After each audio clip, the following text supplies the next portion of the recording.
오늘 우리에게 주신 하나님 말씀 사도행전 7장 54절에서 60절까지입니다.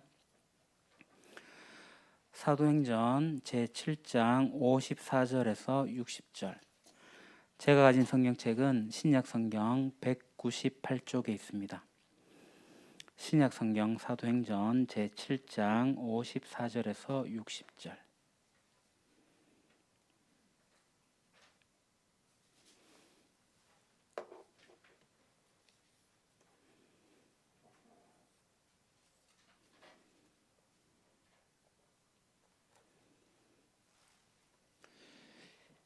제가 한 절, 여러분이 한 절 교독하도록 하겠습니다.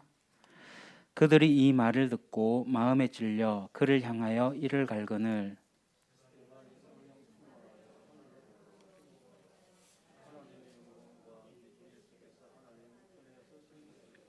말하되 보라 하늘이 열리고 인자가 하나님 우편에 서신 것을 보노라 한데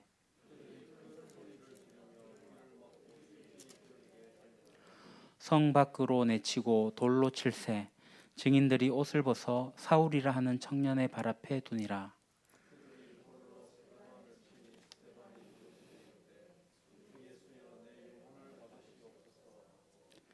같이 읽겠습니다. 무릎을 꿇고 크게 불러 이르되 주여 그들에게 돌리지 마옵소서. 이 말을 하고 자니라. 아멘.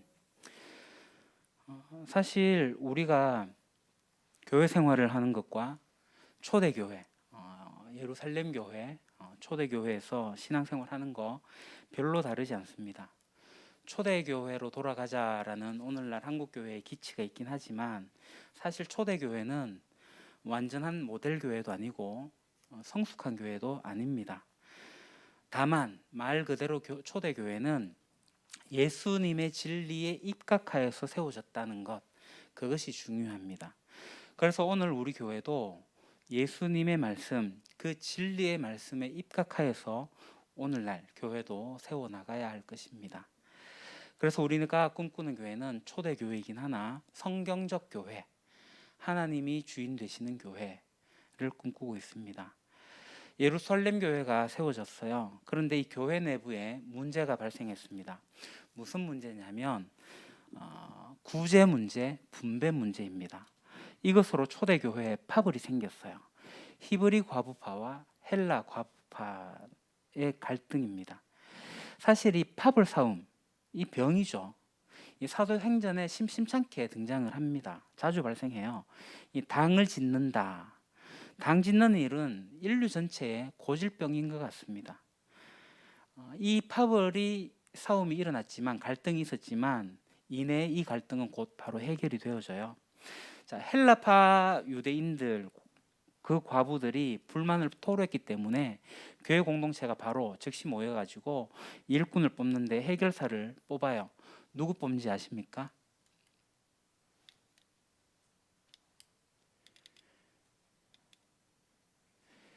사도행전 6장 5절 6절 모든 사람이 이 말을 좋게 받아들여서 믿음과 성령이 충만한 사람인 스데반과 빌립과 브로고로와 니가노르와 디몬과 바메나와 안디옥 출신의 이방 사람으로서 유대교에 개종한 사람인 니고라를 뽑아서 사도들 앞에 세웠다. 사도들은 기도하고 그들에게 안수하였다. 7명의 헬라파 쪽의 집사들을 세웠어요. 히브리파가 아니라 헬라파. 그래서 이 갈등이 봉합이 되어집니다. 교회에 갈등이 있었고 이 갈등을 해결을 했고 그러고 나니까 어떤 일이 생겨요? 그 다음 7절입니다. 하나님의 말씀이 계속 퍼져나가서 예루살렘에 있는 제자들의 수가 부쩍 늘어나고 제사장들 가운데서도 이 믿음을 받아들인 사람들이 많았다. 놀랍죠? 교회가 갈등을 봉합하고 나니까 하나님 말씀이 계속 퍼져나갔고 제자들의 수가 계속 늘어났고 제사장들, 이 교회를 핍박하던 이 제사장들 가운데서 이 예수님에 대한 믿음을 받아들인 사람들이 많아졌어요. 교회가 갈등을 봉합하는 것만으로도 매우 큰 영향을 끼치고 있는 것을 보게 됩니다. 이렇게 교회가 또 좋은 분위기 속에서 잘 지내면 좋겠는데 이 교회에 또 문제가 발생을 하네요. 그 7의 집사 이제 일꾼들을 세웠는데 그 중에 한 분 스데반에 대해서 이제 문제가 생겨요. 그게 뭐냐면 스데반이 속해 있는 곳이 리버디노 회당이라는 곳입니다. 그 회당에서 문제가 발생을 해요. 화면 네.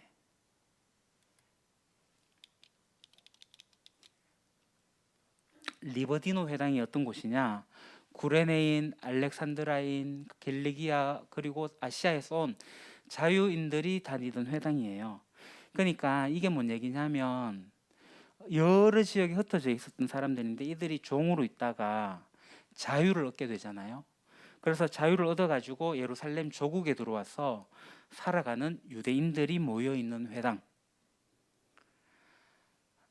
자, 나라를 잃었고 바벨론 포로로 갔다가 이제 여러 지역으로 흩어졌던 디아스포라 유대인들이 있는데 이들이 종으로 있었어요. 종에서 이제 해방이 되어지고 고국으로 들어왔고 유대인인데 자기들만이 모여있던 회당이 바로 리버디노 회당입니다. 스데반이 바로 이 리버디노 회당의 출신입니다. 이 리버디노 회당에서 스데반이 예수님을 알게 되었고 믿게 된 거죠. 소위 이제 예루살렘 교회 교인이 된 거예요. 그러니까 예루살렘 교회 교인이 되고 나니까 이 리버디노 회당, 예수 믿지 않는 유대인들을 전도하기 시작하는 거예요. 리버디노 회당에 있는 유대인들을 자꾸 예루살렘 교회로 전도를 해요. 한번 생각해 보십시오. 자, 이 리버디노 회당에서는 일단 유대인들이에요. 외국에 있다가 자유를 얻어갖고 유대 땅에 왔는데 예수님에 대한 소문은 이미 들었습니다. 그가 무슨 일을 했고 어떤 일을 했고 그가 메시아라고 하더라. 근데 그가 십자가에서 죽었더라. 부활했더라. 하늘로 승천했더라. 이런 소문들을 다 들었을 거라고요. 그리고 오순절 성령이 일어나면서 이런 예루살렘 교회 현상들을 다 알게 되었습니다. 그러다 보니까 이 유대인들이 이 회당에서 예수 사건에 대해서 끊임없이 논쟁을 하지 않았겠습니까? 그 논쟁을 하는데 이 스데반이 논리적으로 잘 증명을 하는 거예요. 이 회당에서 스데반을 당해낼 재간이 없는 거죠. 얼마나 스데반이 논리적으로 잘 증거했는지. 그러니까 이게 말빨이 안 되잖아요. 그러니까 이 스데반을 고발해 버리는 거예요. 우리 회당 사람인데 예루살렘 교회의 교인인 이 스데반을 이 리버디노 회당에서 공회에다가 고발을 해버린 겁니다. 스데반이 사형수였던 예수를 옹호하고 있으니까. 그리고 우리 회당 사람들을 자꾸 교회로 끌고 가버리니까 이게 그 때문에 이제 고소 고발한 거죠. 이 스데반이 너무 논리적으로 신학적으로 성경적으로 너무 예수님을 잘 변증을 한 거예요. 자, 그러니까 이제 리버디노 회당 사람들이 이제 위기감을 느낀 거죠. 그래서 스데반을 공회에 고소해 버립니다. 이제 고소하는데 이 어떻게 할 수가 없잖아요. 가짜 증인을 만들어요. 가짜 증인. 그래서 이제 이곳에 이제 우리가 그림으로 보고 있지만 이 공의회에 앉아 있는 대제사장들의 얼굴 그리고 그때 당시 장로들, 율법학자, 서기관 이들의 모습들이 여러분 잘 보이면 좋겠습니다. 이들이 예수님을 죽였고 예수 믿는 자들을 핍박하고 잡아했던 베드로 요한을 고문하고 했던 이들입니다. 그래서 이 공회회로 모였고 그래서 대제사장이 물어요. 스데반에게 이게 사실이요 하고 묻습니다. 그러니까 이제 사도행전 7장 2절부터 53절까지 스데반이 쭉 이야기를 합니다. 스데반의 답변, 스데반의 대답, 그것을 우리는 스데반의 설교라고 합니다. 이 스데반의 설교를 우리가 읽어보면 아시겠지만 여러분 꼭 한번 나중에 읽어보시고요. 딴 이야기 하지 않습니다. 구약의 역사를 쭉 풀어서 그냥 설명합니다. 그러니까 스데반이 리버디노 회당 사람들을 어떻게 예루살렘 교회로 인도했냐 하면 바로 이러한 역사적 배경을 바탕으로 예수님을 증거했기 때문에 가능한 거죠. 리버디노 유대인들을 예수 믿게 한 노하우가 여기에 담겨 있다 이래 보시면 됩니다. 그러니까 그가 예수님의 사건에 대해서 예수님이 죽으시고 부활하시고 성신하신 이 사건을 어떻게 이해하고 있는지 그래서 그 당시 유대인들에게 어떻게 설명했는지를 잘 나타내주고 있는 장면이 바로 7장 2절에서 53절까지입니다. 근데 이 설교가 베드로의 설교하고 거의 흡사합니다. 굉장히 놀라워요. 그러니까 이 내용이 뭐냐면 바로 에스라의 관점이고요. 예수님께서 풀어서 설명하신 내용이에요. 창출, 레민신, 사삼왕에 대해서 이 모든 역사들 그 역사를 쫙 풀어서 낸 거예요. 이 역사 속에서 너희들이 계속 의인들을 죽였잖아, 괴롭혔잖아. 이번에 너희들 예수를 죽였는데 그가 의인이야, 하나님의 아들이야. 그가 누구냐? 하늘 보좌 우편에 앉아 계신 그리스도다. 하늘 보좌 우편, 시편 110편 아닙니까? 이런 내용이 사도행전 7장에 나와요. 이렇게 스데반의 변증으로 많은 사람들이 교회로 오게 되고 믿는 자들이 늘어났고 제사장들의 수가 늘어나게 된 거죠. 그러니까 교회에 우리가 전도는 변증을 잘하는 것들도 굉장히 중요한 내용입니다. 성경적 내용을 잘 전달하는 게 전도인 거죠. 그러니까 이 스데반의 설교를 들은 사람들이 어떤 반응을 보일까요? 설교 잘 들었으니까, 전도를 받았으니까 아멘 하고 받아들입니까? 그렇지 않죠. 이들이 어떻게 하냐면 돌을 듭니다. 이를 갈아버려요. 그래서 돌로 쳐 죽이게 될 때 스데반이 하늘을 보니까 예수님이 보이는 거죠. 예수님이 어디 계셔요? 하나님 보좌 우편에. 보통은 예수님이 앉아 계시거든요. 근데 스데반은 그때 서 계신 예수님을 보게 됩니다.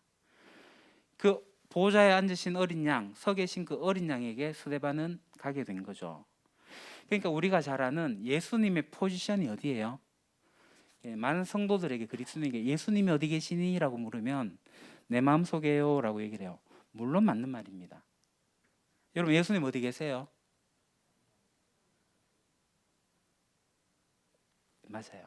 하나님 우편에 앉아 계세요. 우리가 사도신경에 늘 고백하잖아요. 하나님 우편에 앉아 계시다가 거기로부터 살아있는 자와 죽은 자를 심판하러 오시거든요. 예수님은 우리 마음에 계신 것도 사실 맞는 표현이지만 우리와 함께 하시는 분은 성령 하나님이시고 예수님은 다시 오실 거예요. 많은 그리스도인들이 예수님 어디 계세요? 주 예수 내 마음에 계심 오심. 자꾸 내 마음에 예수 믿다는데 엄밀히 따지면 하늘 우편에 계시고, 그러나 그 예수님이 신적 존재이기 때문에 우리와 함께 계시죠. 내가 너를 떠나지 아니하리라, 항상 함께 하리라 하셨기 때문에 우리와 함께 계시는 거예요. 그래서 우리가 그리스도 안에 있게 된다는 것이 우리의 고백입니다. In Christ, 바로 이거죠.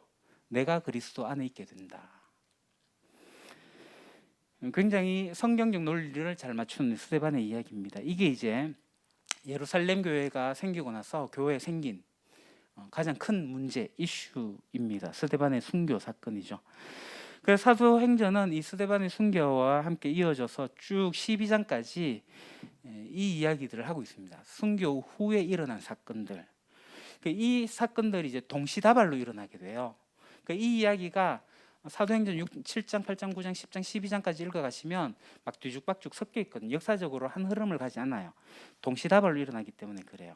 그래서 이 12장까지 읽고 나면 이제 13장에 가게 되는데 이제 수리 안디옥 교회 이야기가 나오면서 사도행전의 2부로 진입을 하게 됩니다. 결국 수리 안디옥 교회는 사도 바울을 파송하고 1차, 2차, 3차 선교 여행을 낳는 사도 바울의 행적을 낳게 되거든요. 다른 말로 얘기하면 이 스데반의 순교는 예루살렘 교회에서 이제 이방 교회로 초점을 옮겨가게 되는 그러한 사건이 됩니다. 이 스데반 한 사람의 순교가 어떤 파급 효과를 낳는지, 그 복음 전파가 어떠한 현상을 낳게 된 건지 우리가 좀 잘 보면 좋겠는데요. 스데반의 순교는 세 개의 파장으로 나가게 되는데, 그러니까 이 스데반의 순교가 결국 일을 하게 된 거죠. 첫 번째 파장이 뭐냐면 빌립 집사의 사마리아 교회 개척입니다.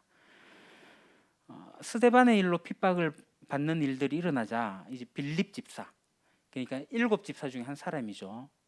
예수님의 제자 사도 빌립이 아니고 예루살렘 교회의 첫 번째 일꾼, 7명 일꾼 중에 하나인 빌립 집사가 사마리아로 가게 돼요.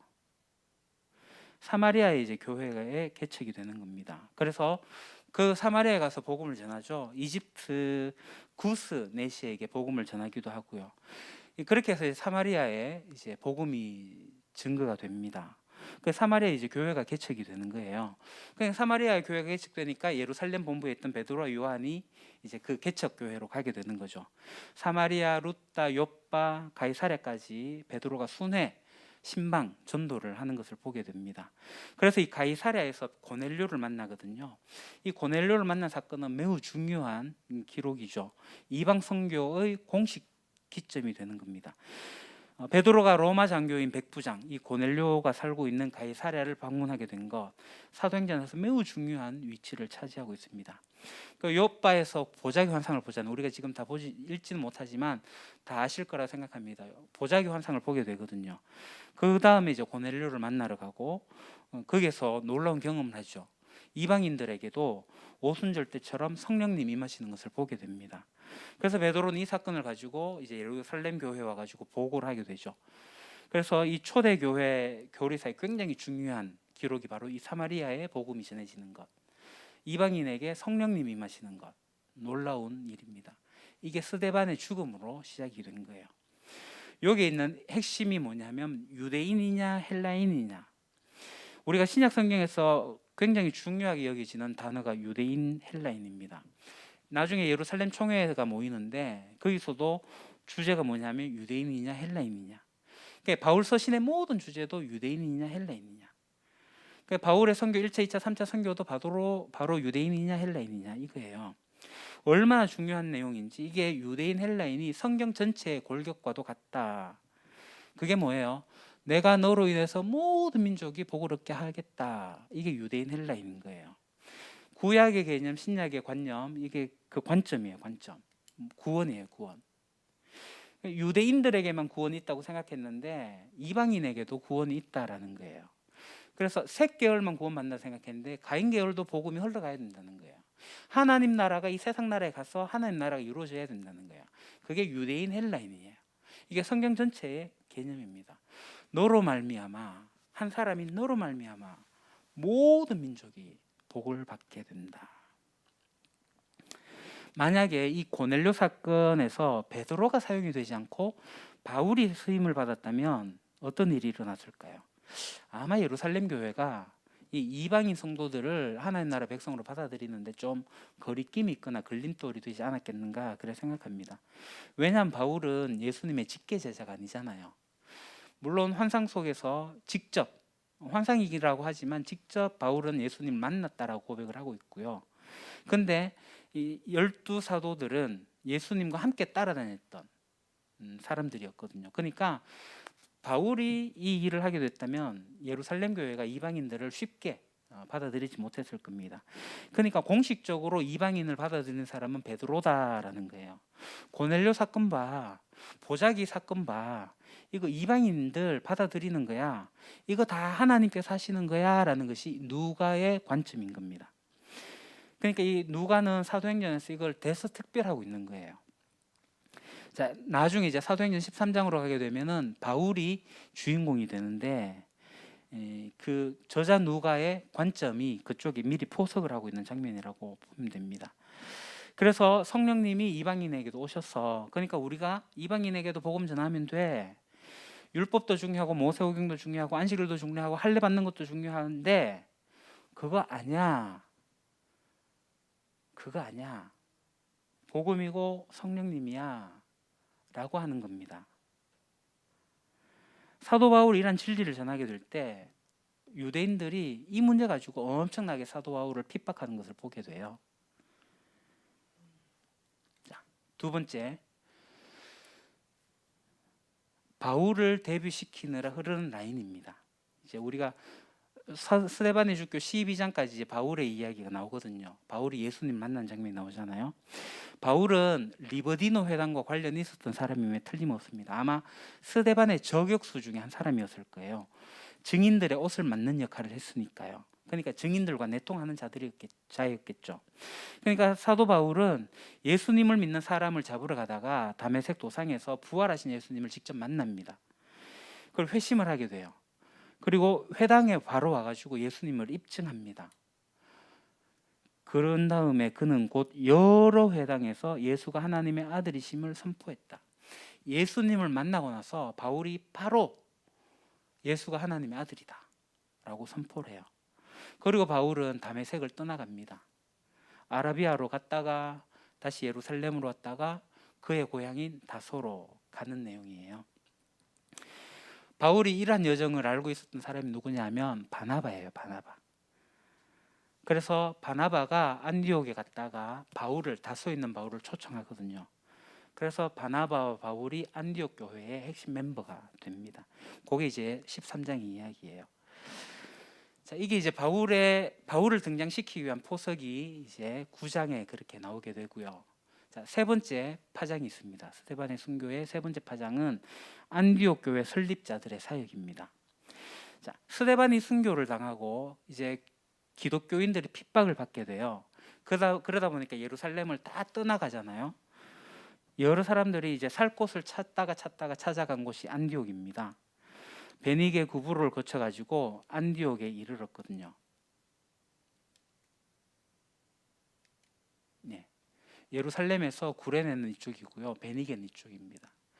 구레네의 사람들이 베니게 사람들이 안디옥에도 이르게 되매, 그러니까 예루살렘에서 핍박이 얼마나 심했든지 온 곳으로 다 흩어졌던 무리들 중에 이 사람들 안디옥에 가게 돼요. 그래서 그때 당시만 해도 유대인들에게만 복음을 전했는데 이 구레네 몇 사람과 구브로가 안디옥에 이르러 가지고 이방인들에게도 복음을 전하기 시작한 거죠. 그래서 이방인 교회가 최초로 세워지게 됩니다. 이 이방인 교회, 최초의 이방인 교회가 바로 안디옥 교회입니다.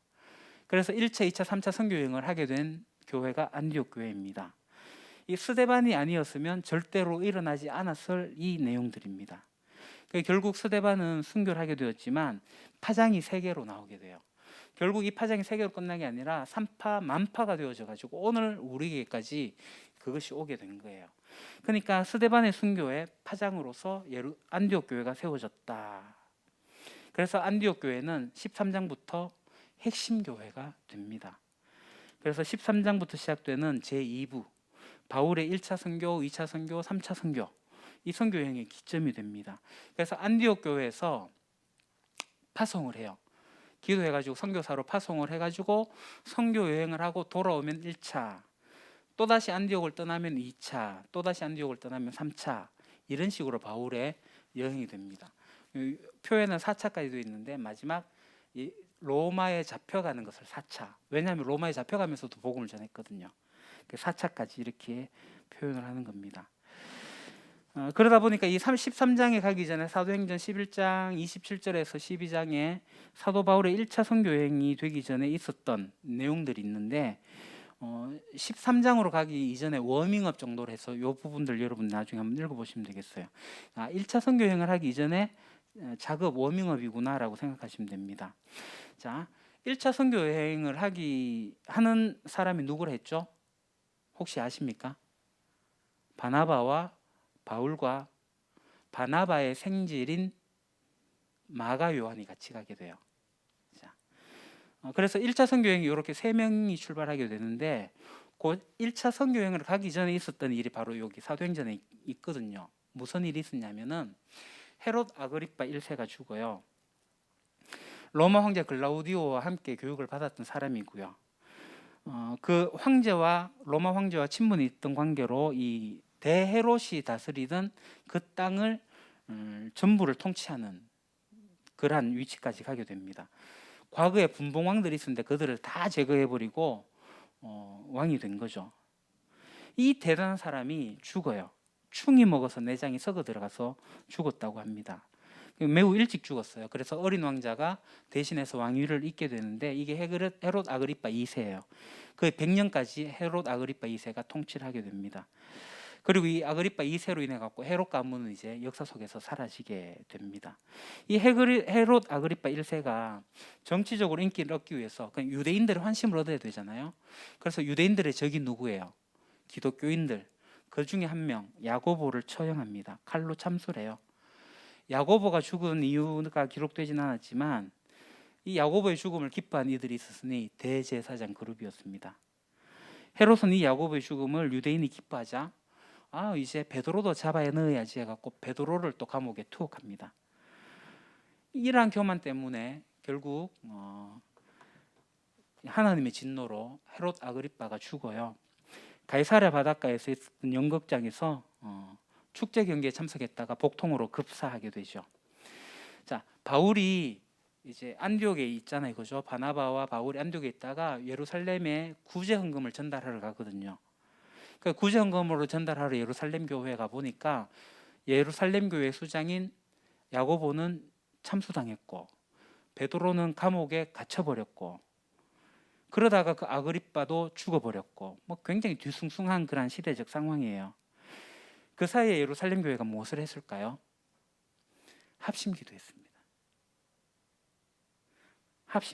합심기도의 장소는 마가의 다락방이겠죠. 이 마가집이 굉장히 중요한 것 같아요. 마가 초대교회에서 매우 중요한 역할을 한 것 같아요. 그러니까 마가는 로마식 이름이고 요한은 유대식 이름이에요. 그래서 우리는 마가 요한이라고 합니다. 아까 말씀드린 것처럼 바나바의 생질 조카예요. 그래서 바울과 바나바가 1차 선교여행을 할 때 따라가요.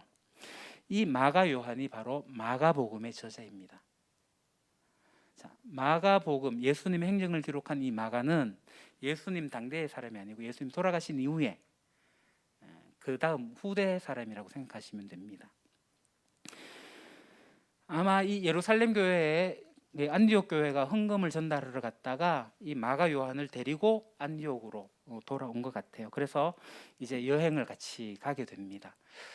그래서 이제 사도행전 13장에서 1차 선교 여행을 떠나게 되는데 그 내용은 다음 주에 한 번 더 살펴보도록 하겠습니다. 이상으로 이제 예루살렘 교회 문제, 그 중에 가장 큰 이슈가 스데반의 순교, 그리고 그것으로 인하여 생겨나는 삼파파장, 만파파장이 되어서 오늘 우리에게까지 복음이 오게 되고, 그러면서 놀라운 이슈는 바로 이방인들을 받아들이는 놀라운 은혜가 있는 거예요. 모든 사람에게 복음이 전해지는 그 일이 나타나게 되는 겁니다. 오늘 교회의 역할은 그거예요. 모든 이들이 복을 받아 누리게 되는 것.